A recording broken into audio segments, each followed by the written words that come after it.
Dix, been a long time you getting here to Le Mans. Yesterday you got your first laps. Tell me about that. What did the place meet your expectation? What was cool? What was different? Yeah, it's. I think getting here for the first time. I've done some simulation laps. I've watched this race on TV for many years.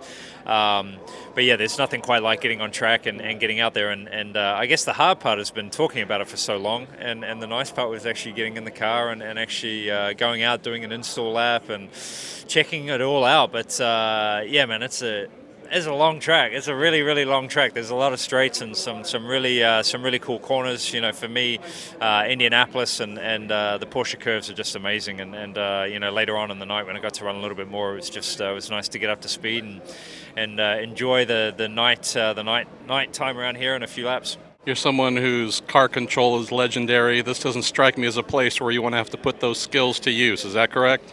It's hard, it's hard finding the limits because there's a lot of places here that are definitely not very forgiving. I think in the past few years they've definitely added a lot of safety improvements, especially, if you look at maybe Fisichelles' spin last night, if that was last year, he would have been out of the race, I think, and maybe hurt quite badly. So it's good to see the improvements, but yeah, as a driver, you're always trying to find the limit.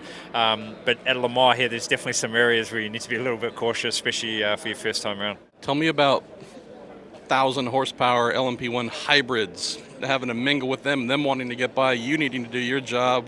You're not used to being overtaken that much. What's that like? Yeah, it's definitely a different dynamic.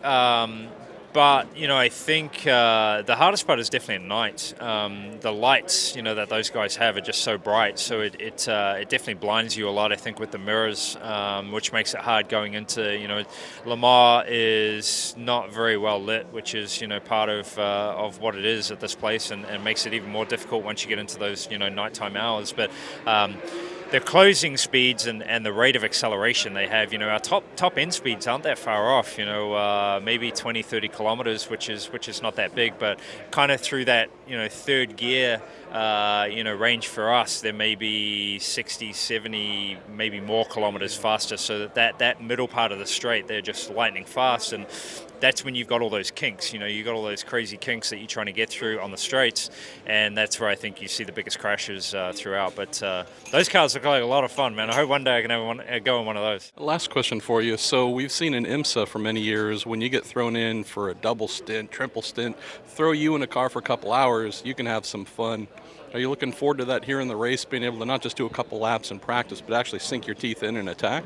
Yeah, that is it's always hard when you're at a long distance race, because you typically got 3 or 4 drivers. You don't have a whole lot of track time, and for me, I think yesterday I got a total of maybe 14 laps, and you would want a lot more. And for me, getting into the race, I can't wait for that. Where you're doing maybe 3-4 hours and really getting out there and enjoying it and taking it in and trying to improve lap times and things like that. So yeah, I can't wait for the race, man. It's going to be epic.